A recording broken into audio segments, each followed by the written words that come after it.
I have a second channel, cubecompmtdx.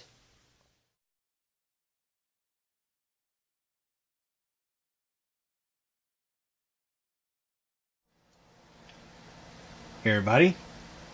So we're approaching springtime, and it's the time of year that we start getting thunderstorms again on a regular basis.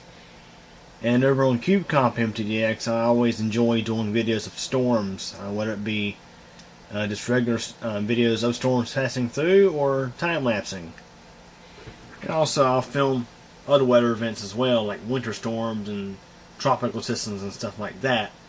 So for that I use my WeatherCase camera, and it's actually back here. It's a Kodak ZI-8 with a wide-angle lens, or no, I'm sorry, a fisheye lens attached to the front of it. And some other modifications, as you may see.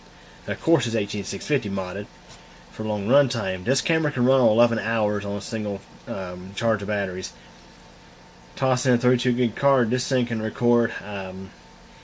It can easily do 11 hours on a single record session, and then you can pop in another set of cells and do another 11 hours on a 32 gig card, filming in 720p 30 fps, of course. But last year I decided, hey, it was time to have a second camera to supplement this one for out in the yard, because I've always been using the PlayTouch camera on the porch, but I wanted to have another camera out in the yard somewhere. So pretty much on impulse, I decided, okay, I'm going to use this old piece of crap Ativa camera that I had gotten years ago and never was really pleased with. I was like, maybe it could be a decent WeatherCase camera. I mean, what the heck. So I designed this second case to fit that camera. And I did have this 18650 mod, but it had to give up its 18650 mod to go onto the DXG A85V. I mean, this thing here, although it did shoot pretty decent crisp video, it had some flaws with it. The sound was absolutely terrible. I mean, a lot worse than the DXG A85V, for example. The sound of this thing sounded like an answering machine, or sounded like one of those little portable audio recorders from the 90s. Yeah, it was that freaking terrible. Even with the different microphone, it didn't really make for much improvement. And also, this thing did not make very good use of the batteries. It would terminate at like 3.8 volts on the lithium-ion cell, whereas the ZI-8 would terminate at like 3 volts or 2.9. So, big difference there. And also, this thing, it just didn't do very good at night. I wasn't really happy with that. It didn't capture lightning and stuff really good like I was hoping it would. So I've been planning to replace this camera with something different, and I've been planning to replace it with a DXG 5C series camera like this, 5C0V. They come out, these have several different models, like the 5C8V, for example. I've been looking on eBay for quite some time, for a few months now. Been looking for a decent deal on one of these because, of course, I plan to wreck it up a little bit with the 18650 mod, the microphone mod, probably a lens mod and stuff like that. And I was like, I'm not going to spend like $90 to $100 on one of these other cameras when I can find one for like $20 or something like that. So last week, literally, it was like, I think it was Monday or Tuesday, I just happened to hop on eBay and look around to see what I could find. And I saw this camera on there for the whopping price of like $15 with free shipping, first class mail. I thought, when I had first seen it, I was like, oh, surely this thing is a parts only camera. You know, one of those ones that they sell for parts or for repair. No, it wasn't that. The seller said fully functional, working fine, no accessories, $15. They even shipped it fully charged. The battery in it's fully charged. It came with this little lanyard. It did not have a charging cable or nothing like that. This camera actually charges its own battery off of USB power. So, if I open this up, it'll probably start up. this thing is in pretty decent condition. This is one of those cameras that doesn't have any sort of internal memory on it, where you must insert an SD card. That's fine by me. That way I don't accidentally record stuff to the internal memory. So yeah, have a look at this thing. 1080p HD. Has a touchscreen. This is a slimmed down version of... Let me go and shut this off, so that way it doesn't waste power. Because I do plan to play around with it before I 18650 mod it. Now, if I could find the other camera, that would be nice. Crap, where'd it go? This camera here is more or less a slimmed down version of this. The DXG 5E series.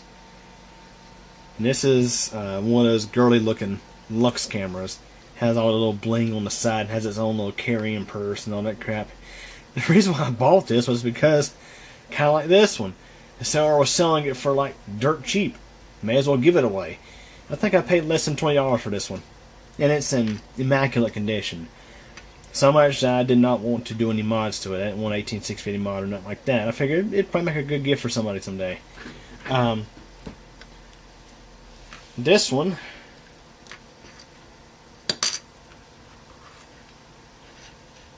matter of fact, this one has an even larger touchscreen than this one. Now this one can record in either MOV or I think AVI, which is rather interesting. Not many cameras I've seen where you can choose your video format. But this one has optical zoom and autofocus, which is not the greatest. But it does shoot pretty decent video. It would make a nice camera for somebody who just wants a basic 1080p video camera. This one does not do very good in darkness. And the audio is not the best. A little over distorted. Camera has built-in flash. There's a lens. There's the mic. Mic is on the front of this one. This is a good placement. I think that's the microphone anyway. But yeah, these are very similar. They take the same style battery. It's a MP40 or Kodak KLIC 7004. Yeah, with this and those the PlayTouch, not the PlayTouch, but the ZI8 cameras I've purchased recently. I have quite a few of these Kodak KLIC 7004, so this camera will have plenty of extra batteries for it. But yeah, it's not an idea. So back to this one. This one has fixed focus on it, just a regular fixed focus, probably screw-in lens. Has a LED light instead of flash. This will make a perfect candidate for the WeatherCase camera.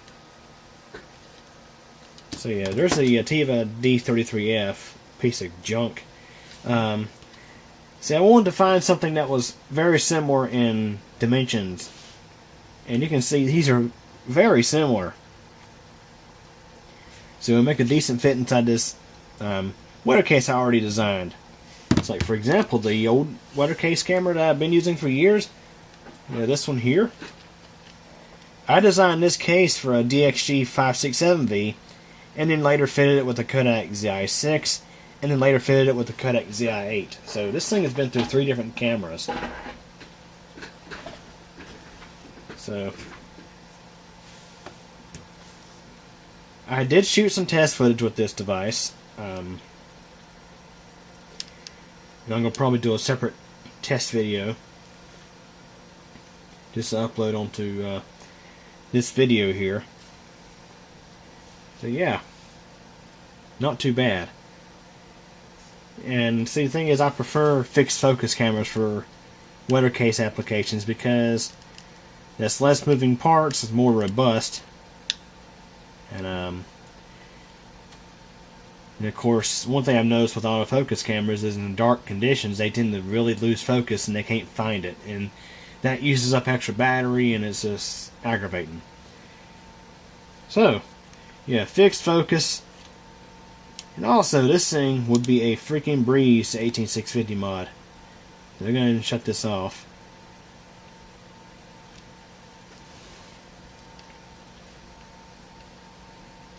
So open this up. There's the battery. Again, it's a well, this one says KLIC 7001. Maybe it's not the same as the 7004. There's a 7004.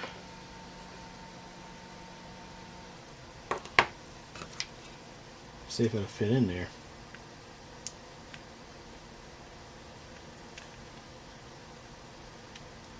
Not quite. It's actually slightly different. So yeah. So they're not the exact same batteries, but it's a single cell 3.7 volt battery. And due to this thing's design, it would be a freaking breeze 18650 mod. So I got the battery out. Let me go and show you. The 18650 mod this, all I gotta do is anywhere in here, drill a hole through this plastic and route the wires in through here. Attach a fuse somewhere in here. You know, the 3 amp fuse I always do with the 18650 mods. And I mount the 18650 holder over on this side over here. So that's real simple. You can't get much more simpler than that. Yeah. So yeah, real easy to 18650 mod. And the audio is actually not bad on this device. I'm considering maybe even pulling the mic out of this and mounting it into this cover. It already has a mic in there as it is. I may first try it with this mic and see what kind of results I get. And if that doesn't work well, I'll use the factory mic that came with it, or a fake Sony ECM DS70P mic. It just depends. I have to play with it and see. So yeah, I figured I would take the opportunity to shoot a video with this thing. And do a video of it before I start really modifying it. It's funny, guys, in a way I almost feel bad modding this thing because it's in such pristine condition. But I paid less than $20 for it, and in my opinion, you can't really beat that. So anyways, that wraps it up for this one. Hope you guys enjoyed the video. Thanks for watching. Well guys, that's it for this one. But it doesn't have to be. There's plenty more videos on the channel to check out. Also, if you liked the video, please click the like button. And if you absolutely hated it, there is the alternative button as well. But yeah, please subscribe to the channel. I definitely appreciate it. And remember to click the bell so that we get notified of all updates. Also, if you're interested in things aside from computers and technology, check out my second channel. It's cubecompmtdx. Over there you'll find videos about weather, elevators, bicycling, and pretty much whatever else I figure out to upload. So yeah, anyways, hope you guys enjoyed this video, and thank you for your support.